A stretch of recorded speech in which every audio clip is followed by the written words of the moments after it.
सर्वसामान्य जनता, पत्रकार, अधिकारी, कर्मचारी व राजकारणी यांच्यासोबतच जी वाळूची तस्करी करतात त्यांचा सुद्धा अवैध वाळूची वाहतूक व अवैध उत्खनन हा आवडता विषय आहे असं नेहमी बातम्यांमधून दिसून येतं। या व्यतिरिक्त अधिकाऱ्यांना व राजकारण्यांना चांगलीच मलाई मिळते ही सुद्धा बरेचदा जनचर्चा असते।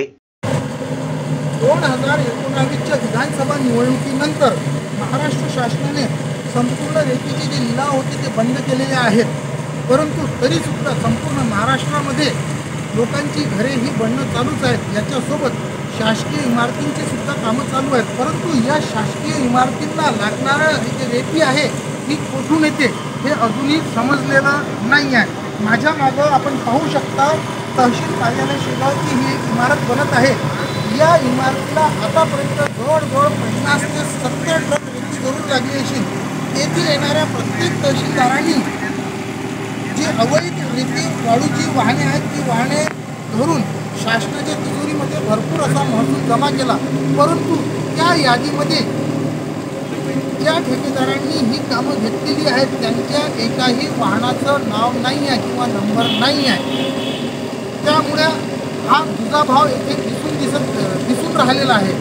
या दुजाभावाचं समाधान संतनगरीचे तहसीलदार समाधान सोनवणे कशा प्रकारे करतील हे पाहणं आता गरजेचं आहे। एवढेच काय तर प्रत्येक तहसील कार्यालयामध्ये नवीन येणारे तहसीलदार किंवा महसूल विभागाचे अधिकारी वाळूची वाहने धरून व अवैध उत्खनन पकडून सिंघम चित्रपटातल्या हिरो सारखी आपली प्रतिमा उंचविण्याचा प्रयत्न करताना दिसतात। असाच काहीसा प्रकार शेगाव येथील संतनगरीमध्ये म्हणजेच बुलढाणा जिल्ह्यातील शेगावमध्ये बघावयास मिळाला। मागील 8-10 वर्षापासून संतनगरीमध्ये जेही तहसीलदार आले किंवा महसूलचे अधिकारी आले यांनी आपापल्या परीने अवैध वाहने धरून शासनाच्या तिजोरीमध्ये खूप मोठा राजस्व जमा जरूर केला, परंतु तो सगळा लहान लहान व्यावसायिकांकडूनच। यासोबतच गावामध्ये अनेक शासकीय इमारतींची कामे सुरू असताना धनाढ्य ठेकेदारांच्या एकाही वाहनाला कोणत्याही महसूल अधिकाऱ्यांनी किंवा तहसीलदारांनी एवढेच नव्हे तर पोलीस स्टेशनच्या पोलीस निरीक्षकांनी सुद्धा कधीही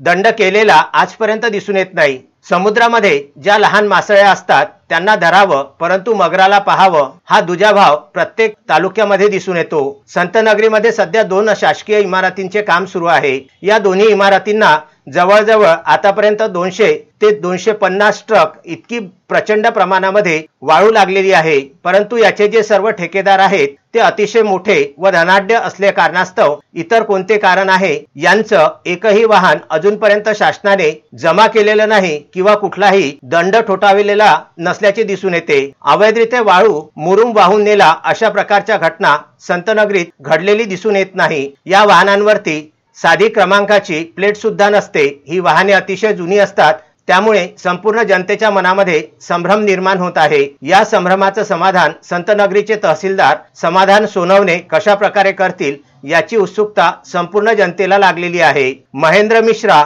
विदर्भ न्यूज, शेगाव।